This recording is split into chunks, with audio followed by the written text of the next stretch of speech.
Salut tout le monde! Alors aujourd'hui, je vous avais dit que je vous parlerais de la Statue de la Liberté. Alors on est passé une deuxième fois à New York devant la statue. Elle m'a toujours un peu intriguée.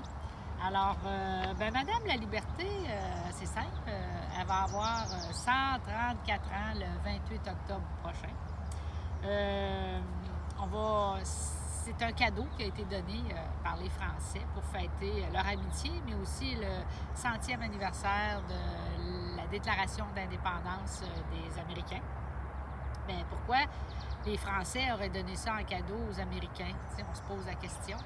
Bien, c'est justement parce que lors de la Révolution américaine, il y a beaucoup de Français, d'Allemands et de Polonais qui ont aidé les Américains à combattre les Britanniques. Ce qui fait qu'aujourd'hui, si les Américains n'avaient pas gagné leur révolution, bien, ils seraient un peuple un peu comme nous, sous la gouverne des Britanniques et aussi un peu comme les Bahamas. Alors c'est pour ça qu'ici, aux États-Unis, les Français sont bien aimés, et deux, on voit souvent des noms de boulevards, des noms de villages français ou allemands. Alors c'est intéressant. Fait que parlons un peu de Madame la Liberté. Je vais vous parler de sa face. Parce que sa face, ça a fait l'objet de bien des questionnements, parce qu'on s'est toujours demandé à qui ressemblait la Statue de la Liberté. Il me semble qu'il aurait dû demander au sculpteur français, M. Auguste Bartholdi, de qui avait été son modèle. Ben non, on est resté avec 4 hypothèses. Je vous donne les 4 hypothèses. Il y avait Madame Singer, la femme de M. Singer, les machines à coudre, qui avait posé pour lui. Après ça, il y a eu sa mère. Il a bien aimé sa mère. Fait qu'on a pensé longtemps qu'il y avait des traits de sa mère dans la Statue de la Liberté. Ensuite, il y aurait eu aussi une prostituée du quartier de Pigalle qui aurait posé pour lui. Et enfin, il y aurait une Américaine, la femme de son meilleur ami, qui aurait aussi posé pour lui. Et puis, semblerait-il que ce serait cette dernière qui ressemblerait le plus à la Statue de la Liberté. Fait que, morale de l'histoire, je pense que M. Bartholdi, il ne devait pas avoir de blonde. Parce que sinon, il aurait mis la face de sa blonde dans la Statue de la Liberté. Toujours est-il que Madame la Liberté, on dit d'elle qu'elle a des traits graves et calmes. C'est vrai. Ensuite, j'aimerais vous parler de sa construction, parce que la construction, ça a fait l'objet aussi de bien des obstacles et bien des choses, d'activités autour. D'abord, ça, c'est une entente. Quand le sculpteur français est arrivé aux Américains, il dit « Moi, je vais faire la statue, puis vous autres, vous allez faire la base, le socle. » Fait que se sont entendus là-dessus. Mais vous savez, comme dans tout projet, comme les projets québécois, canadiens, partout dans le monde, il y a toujours des problèmes. Bien, finalement, les travaux ils ont été retardés de 10 ans, imaginez-vous donc.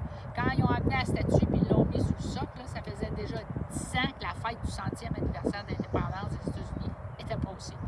Fait que ça veut dire ça que, ils ont manqué d'argent. C'est pour ça qu'à un moment donné, ils ont fait la main avec la torche, ils l'ont envoyé aux États-Unis, puis ils faisaient rentrer le monde dans la main, puis ils faisaient payer. Fait qu'ils ont ramassé de l'argent avec ça. Pendant ce temps-là, en France, ils avaient fait la tête, ils avaient mis la tête à quelque part. Puis là, il y avait du monde qui rentrait dans la tête, puis là, ils payaient de l'argent. Fait qu'ils ont ramassé de l'argent avec ça, puis ils ont ramassé des fonds aussi à travers un paquet de choses. Fait que, il est arrivé toutes sortes d'affaires aussi. Il y a la main, celle qui tenait la tablette, que moi je dis qui tenait l'iPad, et elle s'est brisée. Il y a un ingénieur qui est mort. Il a été remplacé par un autre ingénieur très connu qui s'appelle Gustave Eiffel. Fait que lui aussi a amené sa contribution là-dedans. Dans le transport, imaginez-vous donc, il y a eu une grosse tempête sur le bateau qui a transporté la Statue de la Liberté. Le bateau, il a manqué de charbon. En tout cas, toujours est-il qu'ils ont été obligés de faire une escale aux Açores pour ensuite arriver dans le port de New York. Fait que finalement, la statue, elle arrive dans le port de New York. Tout le monde est énervé. On dirait que là, l'argent est arrivé vite. Là, ils ont réussi à tout finir les travaux comme ils voulaient. Fait qu'ils ont installé la statue sur une petite île qui, avant, c'était une base militaire.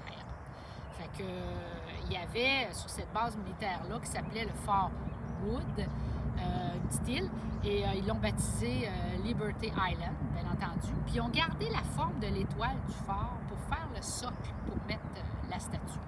Fait que si on regarde la statue aujourd'hui, là, si vous la regardez comme il faut, là, vous allez voir qu'elle s'accote un petit peu sur sa jambe gauche. C'est parce que la main droite est très haute et ça permettait d'équilibrer un petit peu la statue.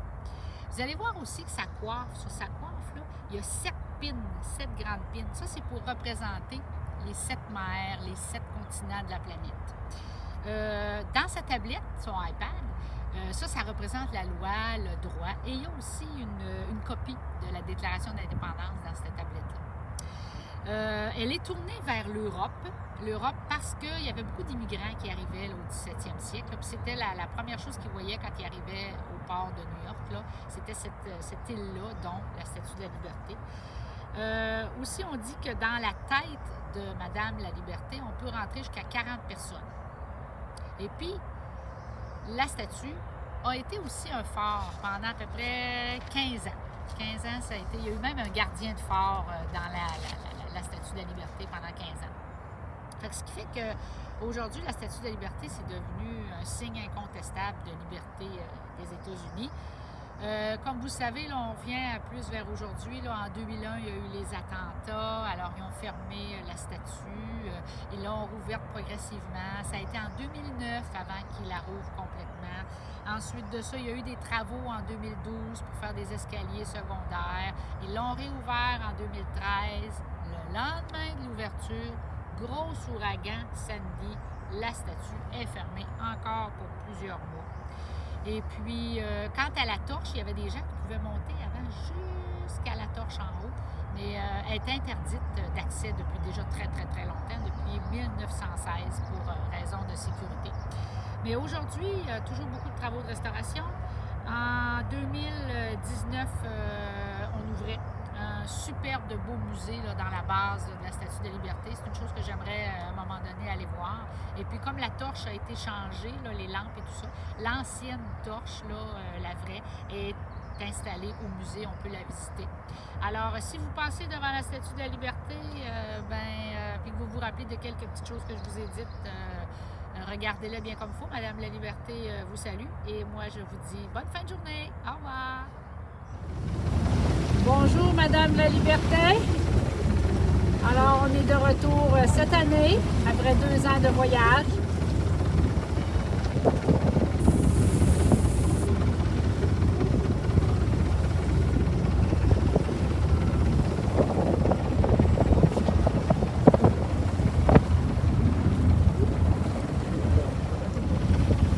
Bon, ben, on vous a vu, Madame de Statue de la Liberté. Fait que nous autres, là, on revient chez nous. Qu'est-ce que t'en penses, Michel? T'as l'air à geler. C'est pas si mal que ça, mais c'est pas chaud, mettons, là. OK.